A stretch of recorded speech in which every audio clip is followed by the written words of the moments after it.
Imagine pulling a lump of corroded bronze from a shipwreck and discovering it's actually an ancient computer. That's exactly what happened with the Antikythera mechanism, found off the coast of Greece in 1901. For decades, historians dismissed it as some kind of clock or decorative gear. But when scientists finally X-rayed the fragments in the 2000s, they found over 30 interlocking bronze gears, some smaller than a coin, engineered with a precision that wouldn't be matched again for over 1,000 years.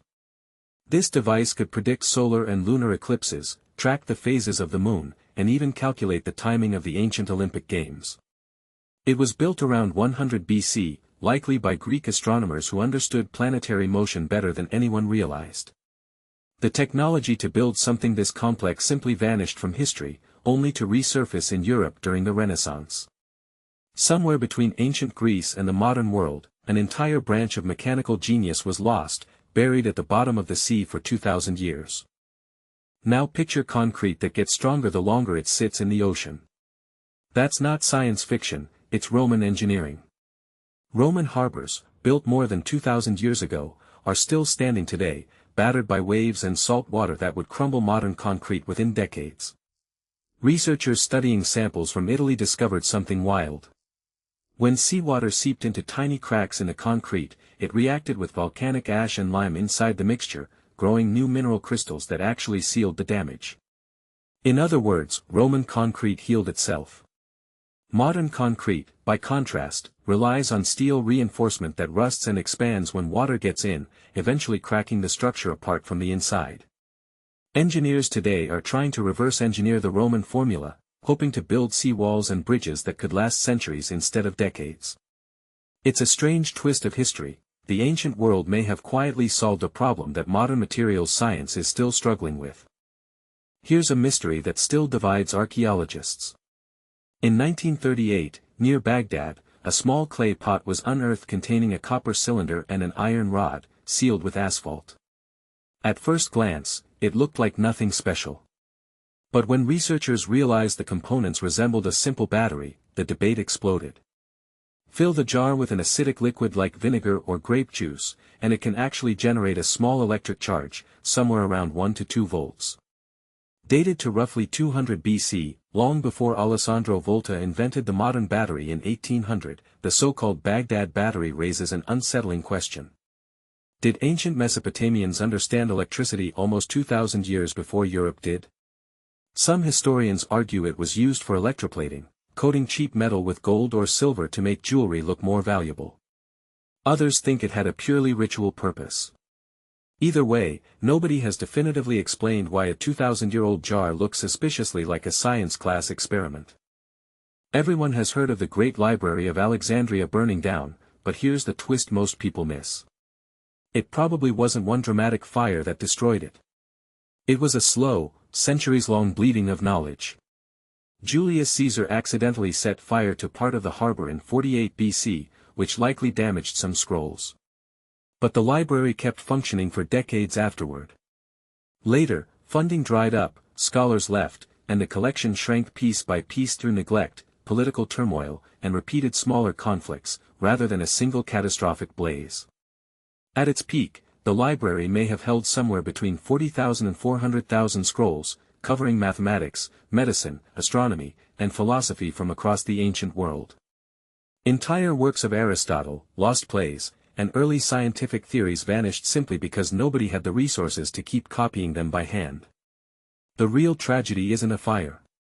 It's how easily accumulated human knowledge can quietly disappear when nobody protects it. In the deserts of southern Peru, there are lines so massive they can only be fully appreciated from an airplane. These are the Nazca lines, carved into the earth over 2,000 years ago by removing dark, sun-baked rocks to reveal the lighter soil underneath. Some depict animals, a hummingbird stretching over 90 meters, a monkey with a spiraling tail, a spider frozen mid-stride. Others are simply massive geometric shapes and straight lines running for miles across the desert floor. Here's what makes them strange.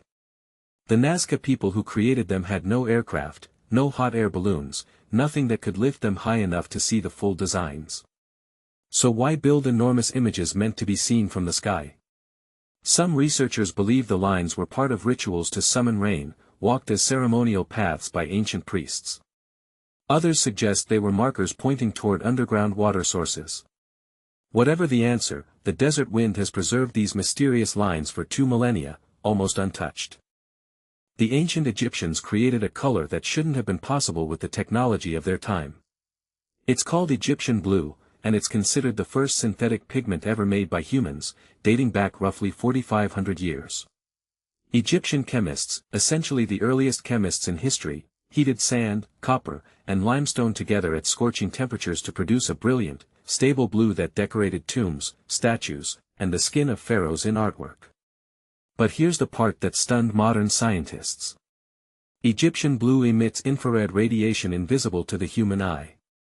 Using special cameras, researchers today can detect microscopic traces of this pigment on ancient artifacts that appear completely colorless to the naked eye, revealing paint that faded from human view thousands of years ago. NASA has even studied the compound for use in security inks and biomedical imaging.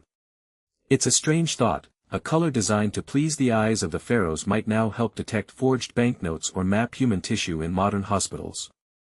The Inca Empire stretched across nearly 40,000 kilometers of mountainous terrain, yet they never used the wheel for transportation. Steep Andean slopes made wheeled carts nearly useless anyway, so instead they built one of the most sophisticated road systems in the ancient world, complete with rope suspension bridges, stone staircases, and rest stations for runners called chasquis. These messengers could relay information across the empire astonishingly fast, sometimes covering journeys that would take weeks in mere days, using a relay system similar to a human internet. But without writing, how did they record complex information like tax records, census data, and historical events? The answer was quipu, intricate systems of knotted, colored strings. Different knot types, positions, and colors encoded numbers and categories in a system so complex that modern researchers still haven't fully decoded all of it. Entire administrative records for millions of people were stored in string, a filing system made of fiber instead of paper, and much of it remains a mystery today. Finally, deep in southeastern Turkey sits a site that rewrote the timeline of human civilization entirely. Göbekli Tepe is a massive complex of carved stone pillars, arranged in circles, dating back roughly 11,600 years. That's older than Stonehenge by about 6,000 years, and older than the invention of writing, pottery, and even agriculture itself. For decades, archaeologists assumed farming came first, allowing settled communities to eventually build temples and monuments. Göbekli Tepe flipped that theory upside down. It suggests hunter-gatherers, people without permanent villages or crops, organized themselves well enough to quarry, carve, and transport multi-ton limestone pillars, some decorated with detailed carvings of foxes, scorpions, and vultures. Building something this massive would have required organized labor, shared belief systems, and long-term planning, before humans had even settled down to farm. Some researchers now argue that the need to build and maintain sacred sites like this one might be what pushed humans toward agriculture in the first place, not the other way around. If ancient mysteries like these fascinate you, hit subscribe for more hidden history from civilizations most people never learn about.